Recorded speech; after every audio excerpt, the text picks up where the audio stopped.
Assalamualaikum warahmatullahi wabarakatuh. Apa kabar semuanya? Semoga kita diberi kesehatan Allah Subhanahu wa taala sehingga kita dapat melaksanakan kegiatan bulan Ramadan tahun ini dengan sebaik-baiknya dan dapat bermanfaat dan keberkahan untuk kita semua. Amin amin ya rabbal alamin.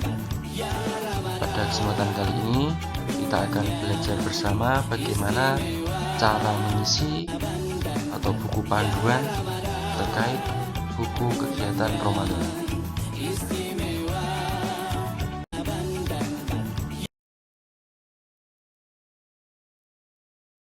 Langsung saja, pada halaman 12 sampai 26, nah ini sama ya.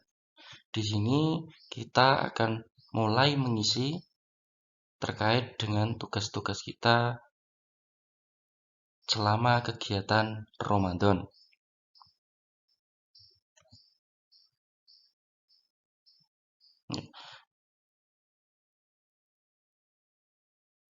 Yang paling atas ini kita lihat ada tahun ya, jelas kita isi 1447 Hijriah, sedangkan Masehi 2026. Yang halaman awal, halaman 12 tadi, kita hari yang pertama, terus tanggal. Nah, kalau tanggal ini kita menyesuaikan sesuai dengan keyakinan kita masing-masing. Kalau kita ada yang melaksanakan di tanggal 18 Februari, berarti tanggal awal kita melaksanakan sholat tarawih itu tanggal 17 Februari. Terus apabila kita pemerintah juga baru menetapkan tanggal 17 malam sedang isbat. Kalau 18 berarti sama. Kalau 19 berarti mulai awal tarawih tanggal 18 Februari.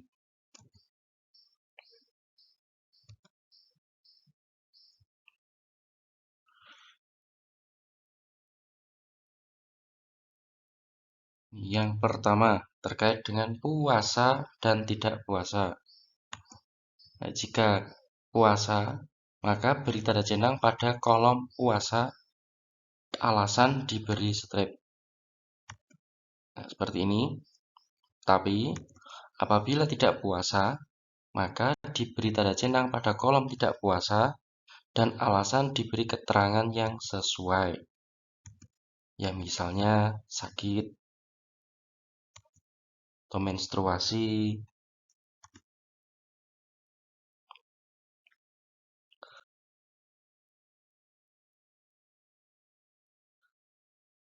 Selanjutnya, masih dalam kotak yang sama, yakni terkait dengan sholat berjamaah. Ya. Yang kolom atas ini sholat berjamaah ini yang atas, kotak-kotak ini. Terus yang bawah ini munfarid atau sholat sendirian. Jika misalnya kita sholat berjamaah subuh, nah, berarti kita centang di kolom kotak yang di atas. Ya. Kemudian maghrib. Nah ini contohnya yang berjamaah misalnya subuh, maghrib, dan isya. Kalau munfarid berarti sendirian kita centang yang di kolom yang bawah. Apabila tidak sholat, kita bisa memberi tanda silang dan disertai dengan alasan. Misalnya tidak sholat asar terkait karena menstruasi khusus perempuan. Ya, laki-laki nggak boleh. Kalau laki-laki ya harus sholat. Misalnya ketiduran, ya nggak apa-apa, tapi dikodok ya.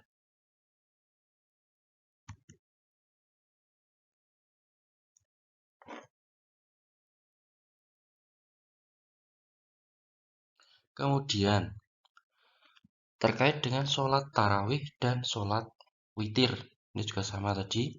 Ya, jika sholat beri tanda jenang pada kolom ya. Kemudian centang tempat sholatnya di mana. Ya, misalnya sholat tarawih ya kita sholat di masjid ya, centang di masjid. Apabila sholat tarawih dan witir di rumah ya di channel yang rumah gitu saja. Apabila tidak sholat, maka hanya diberi tanda centang pada kolom tidak.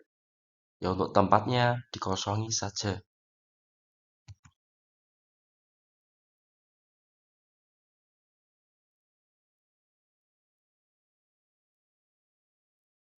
Ini kemudian terkait dengan tadarus Al-Qur'an. Nah, di sini anak-anak pasti ada yang sudah Al-Qur'an, ada yang masih jilid. Nah, di sini untuk yang atas saya beri contohkan ini terkait yang sudah sampai Al-Qur'an. Ya, apa surat yang dibaca? Surah Al-Baqarah. Ya, di sini ditulis jumlah halaman, ya, tapi kita tuliskan ayat saja. Karena halaman setiap Quran itu ada yang berbeda-beda. Maka kita tulis ayat 1 sampai 25. Contohnya seperti ini. Apabila masih jilid ya, Iqra, Qiraati, Yambu'a, maka yang ditulis ini jilidnya. Ya bukan suratnya tapi jilid. Kita tulis saja jilid 5 misalnya. Terus jumlah halaman, di sini kita tulis halaman yang kita baca ketika hari itu. Misalnya satu halaman ya 4 halaman 4 saja, nggak apa-apa. Tapi misalnya sampai 2 halaman bisa 4 sampai 5.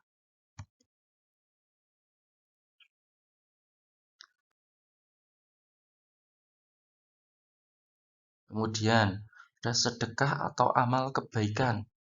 Ya, sedekah ini bisa berupa harta benda, bisa berupa perbuatan, bisa. Ya, misalnya infak atau amal Jumat, meminjami pensil teman, terus misalnya membantu orang tua menyeberang jalan, itu juga termasuk amal kebaikan.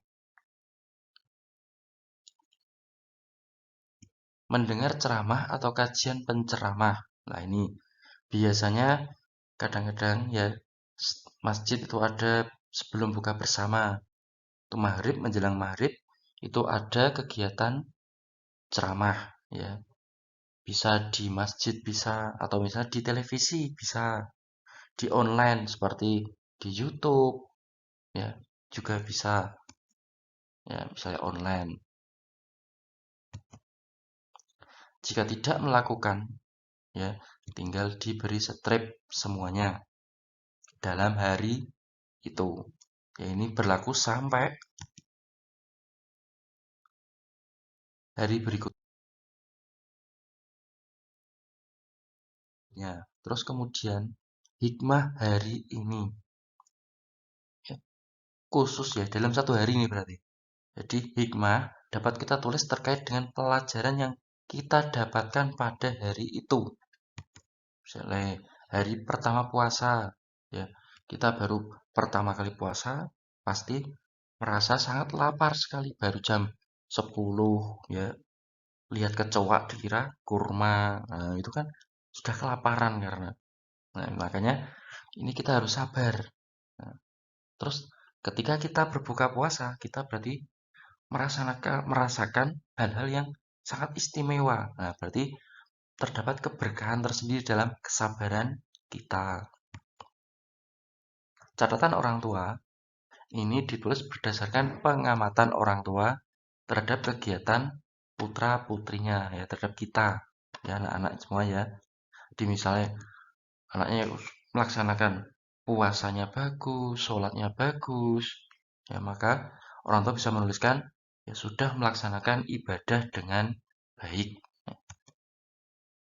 Tapi misalnya gara-gara sholatnya sering munfarid atau sendirian di rumah, disuruh jamaah sholat subuh dingin di masjid, berangkat ke masjid kedinginan, ngantuk, nah itu bisa. Ya orang tua perlu memberi semangat. Nah ini yang kolom bawah ada mengetahui orang tua penceramah, ya ini diberi nama dan tanda tangan. Misalnya dari penceramah kok dari televisi atau media online ya, dapat diberi nama saja tapi ditandatangani oleh orang tua. Kita lanjutkan untuk lembar kegiatan sholat Jumat yang berada di halaman 27 sampai 28. Ya, ini diwajibkan hanya untuk laki-laki yang wajib mengisi. Untuk perempuan, karena tidak wajib sholat Jumat, maka boleh dikosongi. Tetapi apabila sudah terbiasa di masjidnya ada perempuan juga yang sholat Jumat, maka diperbolehkan untuk mengisi lembar ini.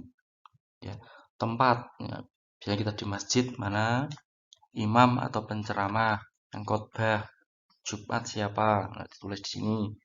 Kemudian untuk tanggal, nah ini kita sesuaikan dengan awal puasa kalian masing-masing. Misalnya ada yang 18 Februari, berarti hari Jumatnya itu hari ke-3. Atau misalnya ada yang lain, itu bisa menyesuaikan tanggalnya. Jadi berbeda-beda gak apa-apa, sesuai dengan keyakinan masing-masing. Isi ceramahnya, nah ini misalnya dapat ditulis seperti ini, ya, dasar puasa Ramadan. Setelah selesai, maka kita bisa meminta tanda tangan imam atau penceramah atau yang berkhotbah, itu ya. Kemudian halaman 28. Sini lembar kegiatan nuzulul Quran. Nah, ini merupakan biasanya ada peringatan terkait peristiwa turunnya kitab suci Al-Quran. Kalau ada baik di masjid, di musola, di pondok, atau secara online pun diperbolehkan. Ya. Kadang juga ada yang diisi dengan kegiatan-kegiatan yang lain.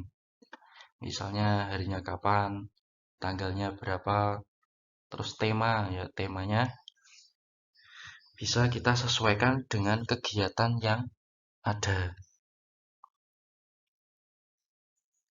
Kemudian kegiatan yang diikuti. Nah, kalian dalam kegiatan nuzul Quran tadi, apa yang kalian lakukan? Ya, misalnya hanya mendengar saja. Ya, ada pembicara atau kiai atau ustadz yang menyampaikan ceramah, kita hanya sebagai hadirin, ya, atau jamaah hanya mendengar. Berarti kita klik centang yang kolom mendengar. Ya, jika anak-anak menjadi penceramah, wah kiai kecil ya, itu juga bisa, ya. Itu cicilan kolom ceramah, misalnya kegiatannya tadarusan, ya. Misalnya ada tadarusan sebelum ceramah dilakukan. Nah, bisa centang 2, mendengar dan tadarus. Itu bisa. Jadi ini menyesuaikan dengan anak-anak prakteknya seperti apa. Ini juga sama jika ada kegiatan lomba, maka yang centang kolom lomba. Atau kegiatan lainnya berarti kegiatan selain 4 pilihan tadi. Gitu aja. Terus penceramah atau pembicara namanya siapa? Ya, kalau tadi anak-anak yang ceramah ya ditulis namanya sendiri. Nah, seperti itu. Rangkumannya ini dituliskan intinya saja. Nah, ini contoh seperti ini. Terus hikmah, manfaat apa sih yang kita ambil setelah kita mendengarkan ceramah? Apa yang dapat kita lakukan, hal baik apa? Nah, misalnya kita senantiasa membaca Al-Quran setiap hari dan mempelajarinya. Yang asalnya baca Al-Quran jarang-jarang, lebih suka baca WA atau status. Nah, kita usahakan membaca Al-Quran setiap hari. Ya. Kita lanjutkan untuk halaman 29. Ini terkait dengan lembar kegiatan zakat fitrah. Untuk nama, kelas, dan sekolah, ini diisi sesuai dengan data siswa masing-masing. Ya, misalnya seperti ini ya. Nama, kelas, dan sekolahnya di mana. Kemudian untuk hari tanggal, ini diisi ketika anak-anak membayarkan atau mengumpulkan zakat, baik di sekolah, di masjid, di musola, atau tempat yang sesuai. Misalnya seperti ini. Jenis zakatnya diisi zakat fitrah. Kalau jumlah ini sesuai dengan yang dikeluarkan. Misalnya kalau zakat fitrah berupa beras tuh 2,5 kilo atau lebih baik ya. Misalnya berupa uang ini dikonversi sesuai dengan harga beras yang dikonsumsi setiap hari minimal. Tapi sebaiknya lebih baik dari yang biasa kita konsumsi. Selanjutnya masih di halaman 29. Ini dibayarkan kepada biasanya itu ada panitia. Biasanya ini panitia zakat atau yang disebut dengan amil ya. Sebutan amil, badan ya yang menerima, menyalurkan atau mendistribusikan zakat ya. Bisa Basnas atau panitia zakat boleh. Kemudian tempat penyerahan diisi tempat atau lokasi serah terima zakat. Ini di masjid atau musola atau di SD atau MI mana tulis nanti. Kemudian waktu pembayaran ya. Apabila di awal Ramadan kita hitung mulai dari tanggal 1 sampai 10 Ramadan. Maka dijenang di awal Ramadan. Jika di pertengahan ya, itu dimulai tanggal 11 sampai 20 Ramadan. Berarti ini ikutnya jenangnya di pertengahan. Kemudian kalau di akhir Ramadan, ini jika dimulai dari tanggal 21 sampai 30 Ramadan. Maka dijenang di akhir Ramadan. Tapi kalau malam Idul Fitri, ya ini kita biasanya ketika malam ya kita melaksanakan takbiran. Itu dijenang di malam Idul Fitri. Jumlah jiwa yang dizakati. Nah, ini misalnya dalam satu keluarga ya, ada anak, ibu, ayah, ya, itu bisa sampai 4 orang, 5 orang, 3 orang gitu. Tapi kalau misalnya kita hanya di sekolahan sendiri, maka satu yang dizakati. Hikmah ini merupakan perasaan yang kita alami setelah kita mengeluarkan zakat. Itu apa? Ya, kita bisa menjadi lebih dermawan, ya, suka membantu teman, memiliki rasa simpati. Seperti itu bisa dituliskan. Kita lanjut ke halaman 30. Di sini ada lembar kegiatan sholat Idul Fitri. Untuk nama, kelas, dan sekolah, kita sesuaikan dengan data masing-masing siswa. Kemudian untuk hari tanggal, ini juga kita sesuaikan dengan kita melaksanakan sholat Idul Fitrinya kapan. Ya, misalnya kok terdapat perbedaan di negara Indonesia ini, ya, pokoknya kita menganut keyakinan yang mana, dipersilahkan. Tempat sholatnya bisa di masjid, musola, atau lapangan, ya. Dan imam siapa atau bapak khotib ya yang menyampaikan khutbah bisa dituliskan di. Kita lanjut ya. Ini masih di halaman 30. Ini terkait dengan Idul Fitri. Ya, yang pertama, mandi sunnah sebelum berangkat. Nah, ini sebelum kita berangkat ke masjid atau ke musola atau ke lapangan. Nah, kita sebelumnya disunahkan untuk mandi terlebih dahulu. Jika dilaksanakan, maka dijenang di kolom dilaksanakan. Untuk keterangan atau catatan, dikosongi saja. Kemudian untuk memakai pakaian terbaik dan bersih. Nah, ini biasanya anak-anak membeli baju baru ketika lebaran, ya kan? Tapi misalnya nggak beli, nggak masalah, ya. Yang penting kita menggunakan, ya, memakai pakaian yang terbaik dan terbersih, ya, harus bersih, ya, suci. Kemudian membaca takbir sejak malam Idul Fitri. Nah, ini kita misalnya ikut takbiran di masjid atau takbir keliling. Nah, ini bisa dicentang dilaksanakan. Kemudian pergi ke tempat sholat bersama keluarga. Misalnya ya, berarti dicentang. Misalnya tidak, maka ditulis keterangan atau catatan. Misalnya perginya bersama teman-teman, tidak bersama keluarga, boleh. Ya, melaksanakan sholat Idul Fitri berjamaah, jelas. Kecuali kalau ketiduran, gara-gara semalam begadang takbiran, paginya setelah sholat subuh tidur lagi, ya, sampai ditinggal keluarganya, berarti disilang ya. Menyimak khutbah dengan khusyuk. Nah, di sini maksudnya apa? Khusyuk itu mendengarkan khutbah, ya, tidak ditinggal tidur, tidak ditinggal berbicara dengan teman-teman atau bermain. Nah, berarti ini khusyuk. Ya.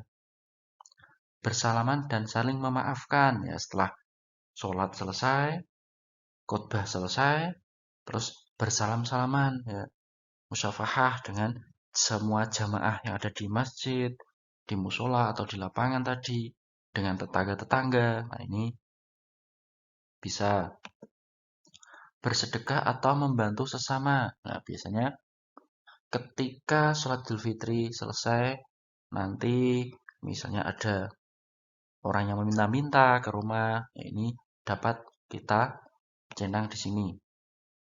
Kalau kita memberi. Kemudian mengunjungi kerabat dan tetangga. Nah, ini hari pertama yang di sini disebut halal bihalal ya. Mengunjungi kerabat, tetangga, dapat wisit. Nah, itu yang diharapkan anak-anak pasti ya. Ya, harapannya kita saling memaafkan, bukan wisitnya ya. Wisit itu bonus ya. Kemudian hikmah Idul Fitri yang saya dapatkan ya. Setelah anak-anak mulai dari malam takbiran, sholat Idul Fitri, terus bermaaf-maafan dengan teman, dengan tetangga, dengan keluarga, apa yang didapatkan? Ya, jangan dituliskan dapat uang banyak, ya tidak seperti itu. Ya, kita ininya ini hanya contoh ya. Kita harus dapat memaafkan kesalahan orang lain. Ya, karena kita pasti memiliki kesalahan juga. Ya, manusia itu tidak lepas dari salah dan dosa. Catatan orang tua atau wali, ya. Misalnya ini ya, ketika berbuat salah tidak perlu menunggu Idul Fitri untuk meminta maaf. Ya, jadi minta maaf itu dapat kita lakukan sewaktu-waktu ya. Setelah kita melakukan kesalahan, langsung segera minta maaf. Mengapa tidak perlu menunggu Idul Fitri? Karena belum tentu kita bertemu orang yang kita salahi di Idul Fitri yang pertama. Yang kedua, belum tentu ya usia seorang itu sampai Idul Fitri selanjutnya. Karena itu merupakan rahasia dari Allah. Untuk mengetahui orang tua atau wali dan guru nanti bisa ditandatangani yang sesuai. Kemudian halaman 31, lembar kegiatan silaturahmi atau silaturahim. Ya. Di sini untuk hari tanggal ini berarti setelah lebaran atau hari pertama lebaran bisa kita tuliskan. Ya. Nama yang dikunjungi misalnya sebagai sesepuh ya atau yang kita tuakan, mbah-mbah kita ya, kakek nenek itu bisa dituliskan siapa namanya, terus tempat yang dikunjungi mana, hubungan dengan kekerabatan kakek, nenek atau siapa bisa dituliskan paman, Pak D, Bu D bisa. Nanti minta tanda tangan orang yang kita kunjungi. Para pembimbing atau orang tua, berarti ini dicentang oleh diparaf oleh para orang tua kita ya. Kemudian untuk halaman 32 ini khusus Bapak Ibu Guru PAI ya yang mengajar kalian.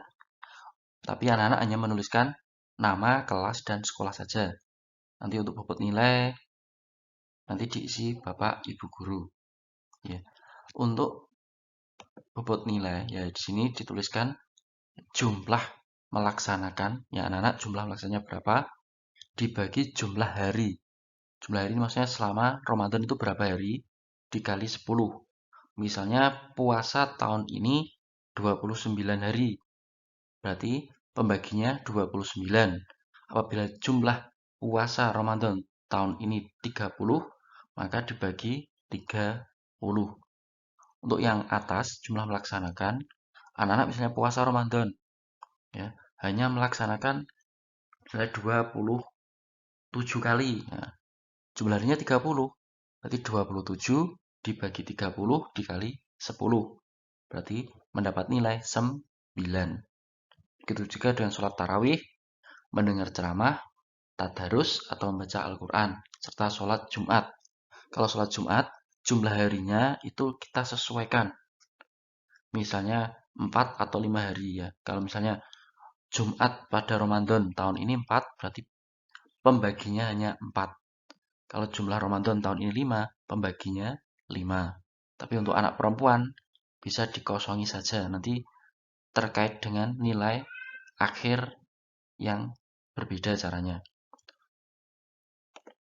Kemudian untuk poin ke-6 sampai ke-8, kepanitiaan zakat fitrah, sholat Idul Fitri dan kegiatan silaturahmi atau silaturahim Idul Fitri ini kondisional sesuai dengan isian dari anak-anak. Misalnya datanya kok lengkap, terus isiannya bagus, ya bisa kita beri nilai maksimal 10. Kalau tidak ya bisa kita kurangi sesuai dengan kondisi. Ya. Untuk jumlah akhir, ya nilai akhir, ini khusus anak putri ini kondisional. Karena sholat Jumat tidak wajib. Misalnya kok tadi di depan tidak dituliskan sholat Jumat karena anak putri, maka bobot nilai tadi di jumlah semua, pembaginya hanya 7, tidak 8. Ya, tapi hanya 7. Tapi jika anak laki-laki, pembaginya tetap 8, karena sholat Jumat itu wajib bagi laki-laki. Ya, demikian penjelasan buku kegiatan Ramadan. Semoga dapat bermanfaat dan membawa keberkahan bagi kita semua. Dan Ramadan tahun ini menjadikan kita lebih baik dari tahun-tahun yang sebelumnya. Amin, amin, ya Rabbal Alamin. Kurang lebihnya, saya minta maaf yang sebesar-besarnya bila ada kata-kata yang kurang atau kesalahan. Ya, cukup sekian. Assalamualaikum warahmatullahi wabarakatuh.